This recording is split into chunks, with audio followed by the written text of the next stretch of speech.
TDP మేనిఫెస్టోలో పెట్టిన విధంగా మెగా డిఎస్సిపై చంద్రబాబు తొలి సంతకం చేయడం పట్ల టీడీపీ రాష్ట్ర కార్యదర్శి పిల్లి అనంతలక్ష్మి సత్యనారాయణమూర్తి హర్షం వ్యక్తం చేశారు. నిరుద్యోగులు, మహిళలు, యువతకు స్వీట్లు తినిపించి సందడి చేశారు. ఈ సందర్భంగా వారు మాట్లాడుతూ మెగా డిఎస్సితో పాటు ల్యాండ్ టైటిలింగ్ యాక్ట్ రద్దు, అన్నా క్యాంటీన్ పునరుద్ధరణ వంటి ఫైళ్లపై చంద్రబాబు సంతకాలు చేయడం చారిత్రాత్మకమని అన్నారు. పెంచిన పింఛన్ల మొత్తాన్ని వచ్చే నెల 1వ తేదీన పండుగ వాతావరణంలో లబ్ధిదారులకు అందించనున్నామని అన్నారు. గత ప్రభుత్వం ప్రజలను ఎన్నో ఇబ్బందులు పెట్టిందని, ప్రస్తుత కూటమి ప్రభుత్వం ప్రజలకు అంతా మేలే చేస్తుందని స్పష్టం చేశారు. ఈ సమావేశంలో మాజీ ఏఎంసీ చైర్మన్ కరి వెంకటరాజు, నాయకులు రామకృష్ణ, బుజ్జు భవానీ, పలివేల గాయత్రి, మాతా లక్ష్మణ్, కె ఏడుకొండలు తదితరులు పాల్గొన్నారు.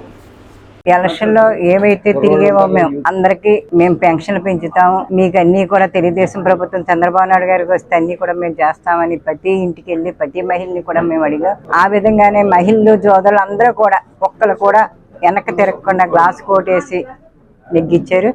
చంద్రబాబు నాయుడు గారు ముఖ్యమంత్రిగా అయ్యారు. ఎందుకంటే ఎప్పుడూ లేని విధంగా అందరూ కూడా నెగ్గడం జరిగింది. 5 సంవత్సరాలు జగన్ వారి వల్ల ఎంత ఇబ్బంది పడ్డారో అంతా ఇబ్బంది పడ్డాం. అలా ఎవరు కూడా జగన్ ఓటేయడానికి ముందుకు రాలేదు. చంద్రబాబు నాయుడు గారు అనుకున్నవన్నీ కూడా ఇస్తారు. ఇప్పుడు కూడా పెన్షన్లు కానీ, అలాగే గ్యాస్ సంవత్సరానికి 3 సిలిండర్లు అవి కూడా అనౌన్స్ చేస్తారు. ఇవి అయిన తర్వాత ఏదైనా తెలుగుదేశం ప్రభుత్వం అందరికీ కూడా మంచి చేస్తుందని అందరూ కూడా ఓటేసి నెగ్గించడంలో అందరూ కూడా అదృష్టవంతులు. ఈవేళ అనుకున్న అన్ని కూడా చంద్రబాబు నాయుడు గారు చేస్తారు. ప్రజల నమ్మకానికి వన్ని చేయకోకుండా అందరూ కూడా సంతోషంగా ఉండాలనేసి మా కాకినాడ రూరల్ నియోజకవర్గంలో మా కార్యకర్తలు కానీ, మా లీడర్స్ కానీ వాళ్ళ కష్టం అంతా కూడా ఈ పెన్షన్లు ఇవ్వటంలో కానీ, ఈ పంచాయతీలో కూర్చుని ఏవైతే మనం 2014 నుంచి 19 వరకు మనం చేసుకున్నాం అవన్నీ కూడా మనం స్వాధీనం చేసుకుని మంచి పని చేస్తారని మా కార్యకర్తలు కానీ, మా లీడర్స్ కానీ అందరినీ కూడా కోరుకుంటూ నాకు ఈ అవకాశం ఇక్కడ ఇచ్చిన పెద్దలందరికీ నా హృదయపూర్వక నమస్కారం. ముఖ్యంగా కొత్త ప్రభుత్వం ఏర్పడింది. కొత్త ప్రభుత్వం ఏర్పాటు అవడంలో కూడా అత్యధిక మెజార్టీలతోటి ఈ రాజకీయ వ్యవస్థలో ఇన్ని సంవత్సరాలు ఇన్ని ఎన్నికలు జరిగినప్పుడు ఇంత మెజార్టీలు వన్ సైడ్ ఎలక్షన్ మొట్టమొదటిసారిగా మా టైంలో మేము చూసాం.